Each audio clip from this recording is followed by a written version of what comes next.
মুসা নবী একদিন আল্লাহর কাছে কয়, আল্লাহ ফেরাউন এত জ্বালান জ্বালায়, তুমি কি ফেরাউনকে গজব দিয়া ধ্বংস করতে পারো না? আমার আল্লাহ কয়, মুসা আমি ফেরাউনকে 4টা কারণে গজব দেই না। কয় কারণে? ফেরাউনকে 4টা কারণে গজব দেই না। 1 নম্বর কারণ হলো রে মুসা, সারাদিন ফেরাউন বলে আমি খোদা, আর রাত যখন হয়ে যায় জঙ্গলে যায় করলাম আমি জানি তুমি খোদা, আমি খোদা না, কিন্তু আমারে মানুষ খোদা কইলে ভালো লাগে, খোদা কইলে ভালো লাগে। প্রভু তাই তুমি বিরক্ত হইয়া আমার উপর গজব দিও না।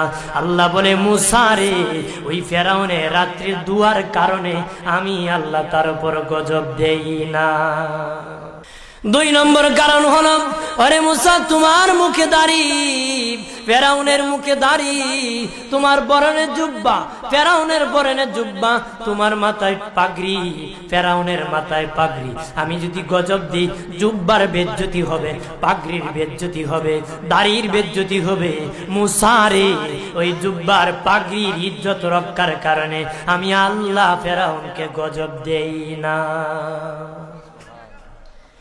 3 নম্বর কারণ হলো, আল্লাহ বলেন মুসা রে মুসা 3 নম্বর কারণ হলো, ফেরাউনের বাড়িতে একটা এতিমখানা আছে, প্রতিদিন দুপুর বেলায় এতিমরা ফেরাউনের বাড়িতে মেহমানদারি করে। তারা খাওয়ার পরে আমি আল্লাহর কাছে দোয়া করে, আল্লাহ তুমি যদি গুসা হয়ে ফেরাউনকে গজব দিয়ে ধ্বংস করে দাও, আমরা এতিমকে কে খাওয়াইবে রে আল্লাহ, আমাদের দুয়ার বরকতে ফেরাউনকে গজব দিও না। আল্লাহ বলে, মুসা রে এতিমের দুয়ার কারণে আমি আল্লাহ গজব দেই না। 4 নম্বর কারণ, আল্লাহ বলেন মুসা ফেরাউনের একটা মাছ বিদ্ধ, হাঁটতে পারে না, ফেরাউন নিজ হাতে নিয়ে গোসল করায়, নিজ হাতে মায়ের শরীরে তৈল লাগায় দেয়, নিজ হাতে ফেরাউন খাওয়ায় দেয়।